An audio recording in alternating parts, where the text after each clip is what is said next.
అందరికీ నమస్కారం. నేను మీ డాక్టర్ కిరణ్ నెహ్రూ, న్యూమరాలజిస్ట్ని. సో పెళ్ళిళ్ళ సీజన్ రాబోతూ ఉంది. కొన్ని లక్షల పెళ్ళిళ్ళు జరగబోతున్నాయి. పెళ్ళి అనేది వన్ టైం ఫెస్టివల్, మళ్ళా చేసుకునేది కాదు. చాలామంది రాంగ్ మ్యాచెస్ చేసుకొని కోర్టు చుట్టూ తిరగడం, పోలీస్ స్టేషన్ చుట్టూ తిరగడం, పంచాయతీలు తిరగడం, అవమానాలు అయిపోవడం, కొంతమంది సూసైడ్లు కూడా చేసుకున్న వాళ్ళు ఉన్నారు. సో ఈరోజు 2-11-20-29 పుట్టిన వాళ్ళు ఏ నంబర్స్తో మ్యారేజ్ చేసుకుంటే బాగుంటుంది? ఫస్ట్. సెకండ్, ఏ నంబర్స్ మ్యారేజ్లు బాగుండదు?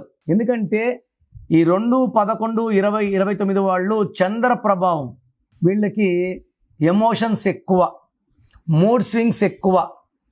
ఒక నిమిషం నవ్వగలరు, ఒక నిమిషం బాధ, ఒక నిమిషం ప్రేమ, ఒక నిమిషం ఏడుపు, ఒక నిమిషం కోపం.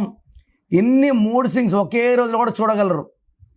వీళ్ళకి కరెక్ట్ మ్యాచ్ లేకపోతే డైవర్స్ అయ్యే ఛాన్స్ చాలా చాలా ఎక్కువ. ఎందుకంటే 2 వాళ్ళు అలుగుతారు చంద్ర ప్రభావం వల్ల. సో ఈ 2-11-20-29కి ఇంకొక 2-11-20-29 వద్దు. ఈ 2 వర్డ్ సెన్సిటివ్, ఇంకొక 2 వర్డ్ సెన్సిటివ్ అంటే ఇద్దరు అలిగితే ఎవరు ఓదార్చాలి? ఇద్దరు అలుగుతారు. ఈ 2 వర్డ్ మా అమ్మాయి అలుగుతుంది, 2 వర్డ్ అబ్బాయి అలుగుతాడు. సో 2 పుట్టిన వాళ్ళు, 2 సిరీస్లో పుట్టిన వాళ్ళు 2 సిరీస్ అబ్బాయి వద్దు. 3 సిరీస్ అబ్బాయి చాలా బాగుంటుంది. అంటే 2-11-20-29 పుట్టిన వాళ్ళకి 3, 12, 21, 30. అదేవిధంగా 4, 13, 22, 31, 5, 14, 23, 6, 15, 24. ఇవన్నీ మ్యారేజ్కి అద్భుతంగా ఉంటాయి. వద్దనేవి ఏంటంటే 1 సిరీస్, 2 చంద్ర ప్రభావం, 1 సూర్య ప్రభావం. సూర్యుడు ఉంటే చంద్రుడు ఉండడు, చంద్రుడు ఉంటే సూర్యుడు ఉండడు. సో 2 వాళ్ళని చేసుకుంటే, 1 వాళ్ళని చేసుకుంటే 2 వాళ్ళు కాపురం సరిగ్గా ఉండదు. 1 వాడు డామినేట్ చేస్తాడు, 2 వాడు ఏడుస్తూ అలుగుతూ బాధపడుతూ ఉంటాడు. సో ఈ కాపురం సాగదు. అదేవిధంగా 8, 17, 26 పుట్టిన వాళ్ళు, 9, 18, 27 పుట్టిన వాళ్ళని ఈ 2 సిరీస్ వాళ్ళు మ్యారేజ్ చేసుకుంటే పర్సనల్ లైఫ్లో చాలా ఇబ్బందులు వస్తాయి. పర్టికులర్ 9 అంటే కుజుడు డామినేటింగ్గా ఉంటాడు, తిడతాడు, ఓదార్చడు. 2 వాడు అలుగుతాడు, 9 వాడు ఈ అలుగులోంచి వాళ్ళు బయటికి తేడు. సో మ్యాక్సిమం 8 and 9 కాంబినేషన్ 2 వాళ్ళని మ్యారేజ్ చేసుకుంటే 8 వాళ్ళు 9 వాళ్ళు 100% డైవర్స్ అయ్యే ఛాన్స్ ఉంది. సో ఇక్కడ మనం ఓన్లీ నంబర్స్ గురించి మాట్లాడుకున్నాం, డేట్ ఆఫ్ బర్త్ గురించి. ఇంకా ఇంపార్టెంట్ ఏమంటే పేరులో బలం మ్యాచ్ అవ్వాలి. అమ్మాయి పేరులో 1వ నంబర్ ఉండి అబ్బాయి పేరులో 6వ నంబర్ ఉందంటే వీళ్ళు ఒకే జుట్లో ఒకరు పట్టుకుంటారు. అమ్మాయి 2 పుట్టి అబ్బాయి పేరులో 9 నంబర్ ఉంటే డిష్యూమ్. సో పేరులో కంపాటిబిలిటీ ఉందా లేదా? కోట్లు ఖర్చు పెట్టి పెళ్ళిళ్ళు చేస్తున్నాం. పెళ్ళికి ముందు నన్ను సంప్రదించి ఈ వివాహ పొంతనాలు బాగుంటాయా లేదా, ఈ సంబంధాల్లో ఏ సంబంధం బెస్ట్, నేను సెలెక్ట్ చేసింది చేసుకుంటే మీ పిల్లల జీవితం 100 ఏళ్ల పంటగా ఉంటుంది. ఎలాంటి కొట్లాట్లు ఇబ్బందులు లేకుండా కాపురం ప్రతిరోజు పండగలా ఉండేలాగా నేను గైడెన్స్ ఇస్తాను.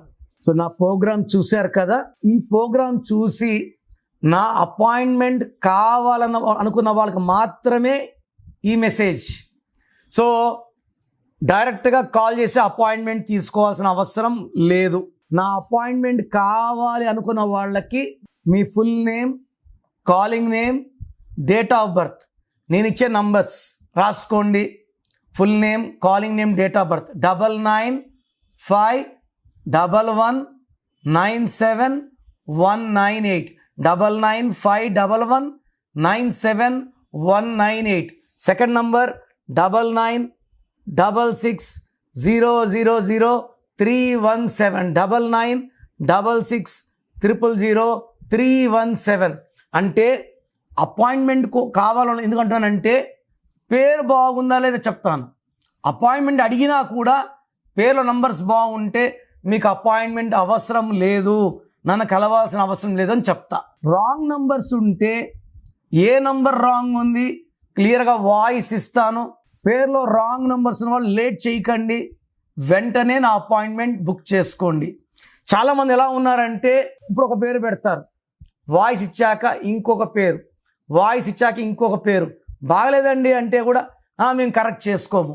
సో బాగలేదుకున్నా కరెక్షన్ చేసుకోమనుకున్న వాళ్ళు, ఇప్పుడు బ్లడ్ టెస్ట్లు చేసుకున్నాము, లివర్లో ప్రాబ్లం, కిడ్నీలో ప్రాబ్లం, ట్రీట్మెంట్ తీసుకోమనుకున్న వాళ్ళు టెస్టులు చేసుకోవడం కూడా వేస్ట్. సో పేరులో బాగాలేనప్పుడు కరెక్షన్ వినడము, పేరు పెట్టి వినడము కూడా దోషాల్ని ఓపెన్ చేయడం. సో కరెక్షన్స్ చేసుకోము అన్నవాళ్ళు దయచేసి మీ పేరు డీటెయిల్స్ నాకు పెట్టకండి. బాగలేకపోతే కరెక్షన్స్ చేసుకుంటామన్న వాళ్ళు మాత్రమే పెట్టండి. ఇంకా నా వాయిస్ కంప్లీట్లీ గాన్. ఒక అమ్మాయి పెడుతుంది, నా లవరు కరెక్షన్ చేసుకోమా అంటే నాకు అబ్బాయి కొట్లాట్లు అవుతున్నాయి, నేను ఫీజు కట్టను. ఈ అమ్మాయి బ్రదర్ సిస్టర్ కోసం పెడతాడు, మా సిస్టర్ని అడుగుతానండి, వాయిస్ ఇచ్చాక మా సిస్టర్ని అడుగుతాను. పేర్ని వైబ్రేషన్ ఓపెన్ చేశాక కరెక్షన్స్ చేసుకోలేకపోతే ఈ దోషాలు ఇంకా ఎక్కువ కొడతాయి. I don't want you to hurt by opening your names. So corrections బాగాలేకపోతే చేసుకుంటాను మాత్రమే పెట్టండి, వాళ్ళకి నేను క్లియర్గా వాయిస్ ఇస్తాను. God bless you. This is your brother doctor Kiran Nehru.